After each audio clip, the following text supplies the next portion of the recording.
안녕하세요. 소통 전문가 공문선입니다. 오늘은 말싸움의 기술에 대해 알려드리려 합니다. 사실 우리는요, 말싸움을 전혀 안 하고 살 수는 없습니다.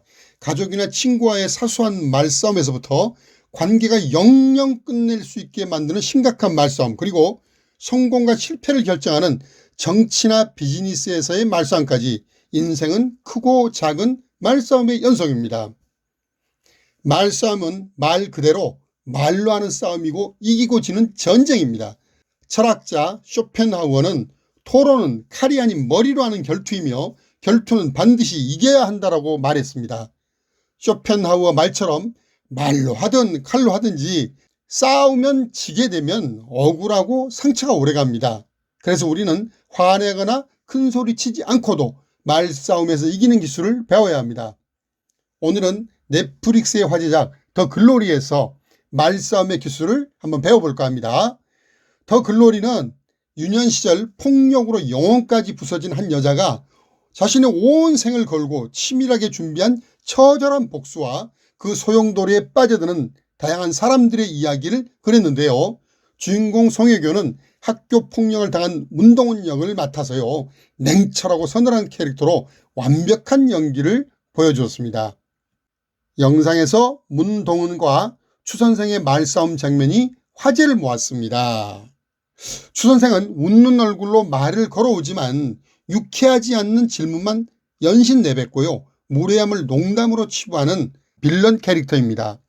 그런 추선생에게 문동은 역시 독설과 농담으로 반격을 가하면서요, 팽팽한 말싸움을 펼쳐 보여서 보는 사람들에게 사이다를 안겨줬습니다. 추선생은 이사장 추천으로 갑작스럽게 학교에 들어온 동훈을 아니 꼽게 생각하고 있는 터에 문동훈과 교실에서 마주쳤습니다. 추선생이 비꼽니다. 문쌤 애인은 잘해줘요. 뭐 잘해주겠지 뭐. 아니, 나는 왜 우리 문쌤이 당연히 나이 많은 연상을 좋아한다고 생각했을까? 아, 양다리인가? 농담이라고 묘하게 비꼬았습니다. 이에 문동훈은 전혀 화를 내지 않고 선생님은 애인 있으세요? 라고 되물었는데요. 애인이 있어 보이냐는 추선생의 답에 단호하게 없어 보이세요. 아무도 말 안 해줬어요? 그럼 저도 말 안 할게요. 라고 반격을 합니다.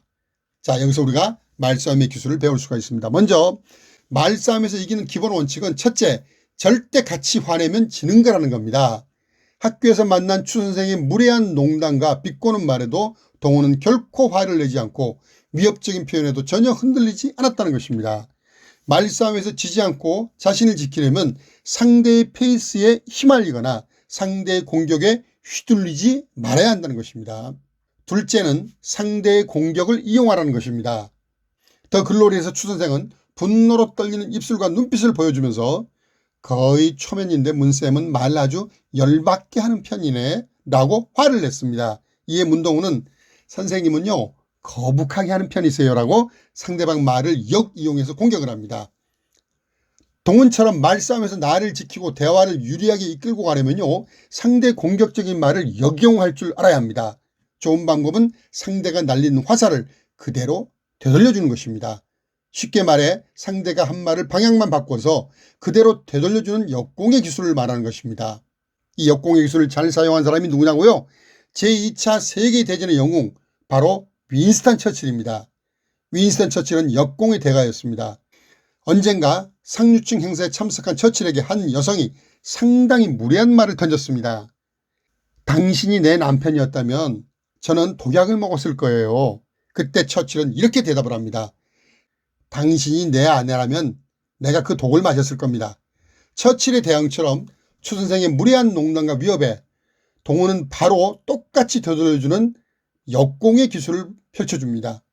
그런데 역공은요, 3초 안에 해야지 효과적입니다. 셋째, 중요한 것은요, 눈길을 피해서는 안 된다는 것입니다. 동훈은 추선생의 위협에도 눈 하나 꿈쩍 안 하고요, 전혀 시선을 피하지 않는 모습을 보여줬습니다. 사람은 말뿐만 아니라 표정과 말투, 이런 것으로도 자신의 생각을 얼마든지 전달할 수 있습니다. 그래서요, 여기서 중요한 것은 상대방의 말에 대답을 시작할 때 고개를 똑바로 들고 가슴을 당당히 펴고 무조건 눈을 계속해서 마주쳐야 한다는 것입니다. 절대 몸을 움츠리거나 고개를 아래로 떨구거나 시선을 피해서는 안 된다는 것입니다. 그건 굴복의 뜻이기 때문입니다. 동물의 왕국에서 보통 약한 동물들은 항상 고개를 아래로 숙이고 꼬리를 내리고 몸을 움츠린다는 것을 기억하셔야 됩니다. 여기에 주인공 동훈처럼 상대방이 어떤 위협에도 전혀 흔들리지 않고 여유 있는 미소까지 지어주면 아주 금상첨화입니다. 마지막으로 상대에게 올가미를 씌우는 것입니다. 올가미를 씌운다는 것은 뭐냐면요, 상대방에게 좋지 않는 이미지를 더 씌우는 것입니다. 사람은 한번 이미지에 손상을 입으면 말싸움에서 절대 이길 수가 없습니다. 추 선생이 문쌤은 여자인 걸 감사하게 생각해야겠어. 남자였으면 진짜 세게 한다 맞았어. 라고 살벌하게 협박을 했을 때요, 동훈이 진짜요? 선생님은 여자랑만 싸우실 것 같은데요? 저도 농담이라고 맞받아치는 것이 바로 추 선생을 여자랑만 싸우는 째째한 사람으로 만들어버리는 올가미를 씌우는 것입니다. 말싸움에서 이긴다는 것은 무조건 싸워보자고 덤비는 것이 아니라요, 나를 보호하는 최소한의 안전장치를 만드는 것입니다. 유도나 쿵푸나 주짓수 같은 무술들은 애초에 상대방을 공격하는 게 아니라 나를 지키기 위해 고안된 기술로 만들어진 무술입니다. 예를 들어서 주짓수의 원조 엘리오 그레이시는요, 키가 160cm도 안 되는 그런 사람이었지만 정말 최고의 무술가로 성장할 수 있었습니다. 결국은 약자고 의리라고 해서 지고 살고 당하고만 살라는 법은 없습니다. 무례하고 함부로 말하는 부당한 사람들로부터 화내거나 큰 소리 내지 않고 나를 지키는 방패를 만드는 것이 바로 말싸움의 기술인 것입니다. 여러분 적극 활용해 보시기 바랍니다. 감사합니다.